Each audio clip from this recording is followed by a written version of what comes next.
I hope you're having a great day and I hope you're staying safe at home. Well, today I want to talk about certain foods they're called thermogenic foods that have the ability to help us burn more calories. Now, a warning up front, I am going to read out a list of foods that are thermogenic in nature.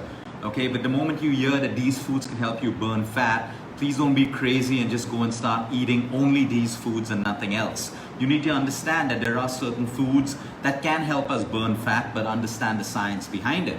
What is thermogenesis? Thermogenesis is the process in which the body generates heat. So anything that you eat, okay, has to generate some amount of energy to break it down. All human beings are endothermic species. We're endothermic organisms, which means the body has to work really hard to maintain the internal temperature irrespective of the external temperature. So if it's summer outside and it's extremely hot, your body has to work very hard to keep your internal temperature cool. This is required for your vital organs, your functioning and everything else. The same way if you're in a cold country or you're in cold weather, your body has to work very, very hard to maintain an internal temperature, which is why the food for people living in cold regions are very different from the foods for people living in hot regions. People in cold regions and snowy countries will have a higher fat diet because the body requires more fat, because your body burns a lot of calories for energy to maintain the temperature. So it gets most of that energy from fats and proteins, and that's why everyone's diet's different, and that's why fat diets do not work for you. The Mediterranean diet doesn't work for an Indian person, and an Indian diet doesn't work for someone living in the Mediterranean region. So we got to be smart about that and understand that if the body is trying to maintain an internal temperature, okay, it needs fuel for that. Where does it get fuel from? Where does it get energy from? Calories. Where do you get calories from? Breaking down fat in the human body, or carbohydrates and proteins. That's how we get energy. Now, there are certain foods that have a high thermogenic value, which means your body actually burns more calories to break down these foods. So like I said, just taking the list that I give you and only eating those foods thinking that you're going to burn fat will not work. Fat loss is also important fat loss will also happen when you exercise the right way, you sleep the right way, you don't overeat, you don't eat too fast, you cut out sugar, you cut out junk and all of these things.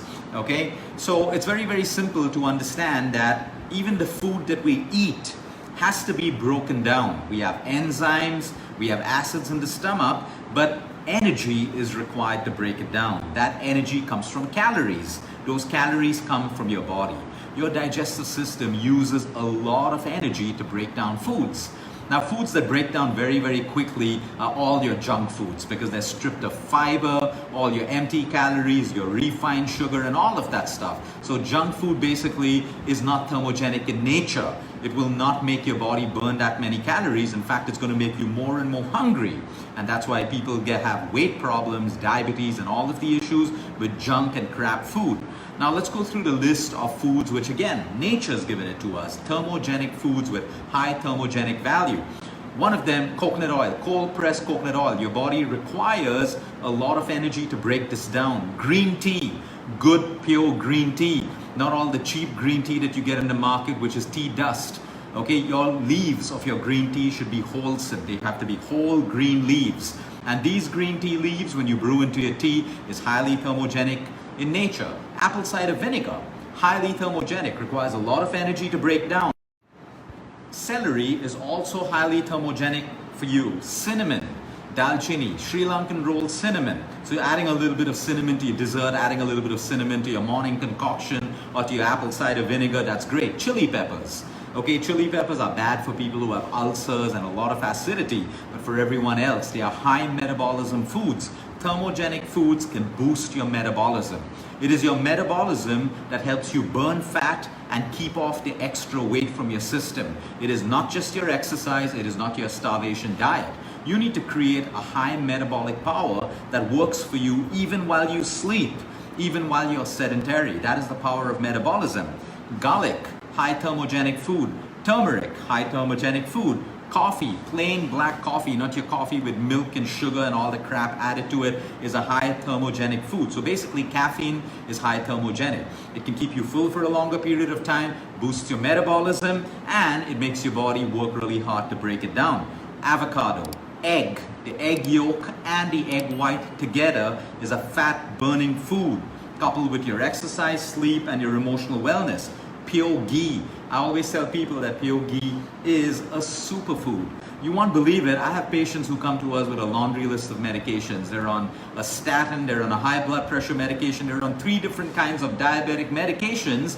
They have like 20 medications that they're on. And when we tell them to eat ghee or coconut oil, their question is, hey, does that have side effects? And I'm like, you should be worrying about the side effects of the 25 different drugs that you're on, and you want to know if coconut oil or ghee has a side effect in the human body. Well, that's hypocrisy, and that's how people's mindsets are trained to believe that unnatural and chemicals are better than what nature's given us. So we have ghee, which is a high thermogenic food. The next time you're making your eggs, okay, make your eggs in a little bit of ghee. Have 1 or 2 eggs scrambled in a little bit of ghee. You will not need carbohydrates. You will need nothing else. You will be full for 3 to 4 hours. Why?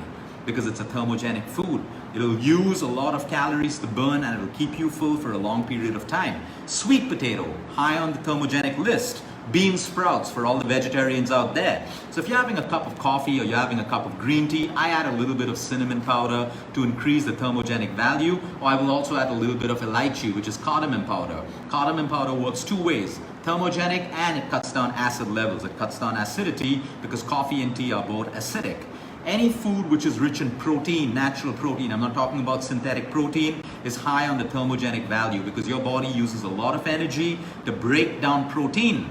So when you have protein, you have more muscle. When you have more muscle, your body is automatically burning calories to maintain your body tone, your muscle tone. The more muscle you have, the less fat you have. And that's why I tell everyone who's trying to burn body fat, don't try to run 1 hour of cardio every day and think you're going to burn body fat. You got to build muscle. You have to build muscle if you want to burn fat. I'm not talking about big buff muscle, I'm talking about lean muscle, which men and women can both build. For the vegetarians, we also have our legumes and our pulses. Your moong dal, your chana, your rajma, all high thermogenic. Cacao, raw cacao in the form of powder, raw cacao nibs. Your body burns a lot of energy, uses a lot of calories to break that down when it's metabolizing that. And that's why even cold showers are great for you. Ice baths are great for fat loss, because the moment you have an ice bath, your body has to burn a lot of calories to maintain the internal temperature. So you see, fat diets never work. You have to add a little bit of smartness, a little bit of intelligence, and all the foods that I mentioned are commonly available foods. Now I know the next question that people will say is, will this create a lot of heat in me? Let me tell you right now, very few people are allergic to foods that create heat for them. Your lifestyle creates heat in you. When you overeat, when you miss your meals, when you skip your meals, when you have too much of acid, that creates it. Your anger, your negativity increases the amount of heat in your body. All of these things are things that you need to worry about. People will look at cinnamon and say, oh, it's a heaty food, let me not eat it. Well, that's stupidity. If cinnamon genuinely creates heat in you, you know it, you just shouldn't have it. It's as simple as that. But when you understand the science behind foods, when you understand the science behind food synergies and thermogenic foods, you start to get smart with your diet. So if your diet has processed crap and ice creams all the time and all of that stuff, you're not using your own metabolism. You're not breaking down calories. You're not breaking down calories to work for you. You need to create such a powerful machine, which is your body, that when you're on holiday, when you're sleeping, when you're sitting, your body is still working for you. It's as simple as that. So you can try adding these thermogenic foods. Like I said, most of them are common foods. You don't have to add all of them. If you're having a balanced diet, most of these foods will already be part of your balanced diet. If you're on a fat diet, you probably don't have any of these foods because your fat diet is trying to push you onto a supplement, onto a protein powder, and all of the crap. Your fat diet is telling you not to eat fruits. It's telling you to give up carbs completely. You're sad, you're depressed. Your diet is not sustainable for you. Go back to nature. This is the way people lived. and they had way better results than most people have today. You don't have to go to extremes and put yourself into an extreme box of dieting and exercising if you want to maintain great health. There are tons of people in the world who have balanced diets, they exercise, they sleep well, they look after their emotions, and they are way healthier and way happier than most people out there. Have a great day, everyone. Until next time, eat smart, move more, sleep right, and breathe deep.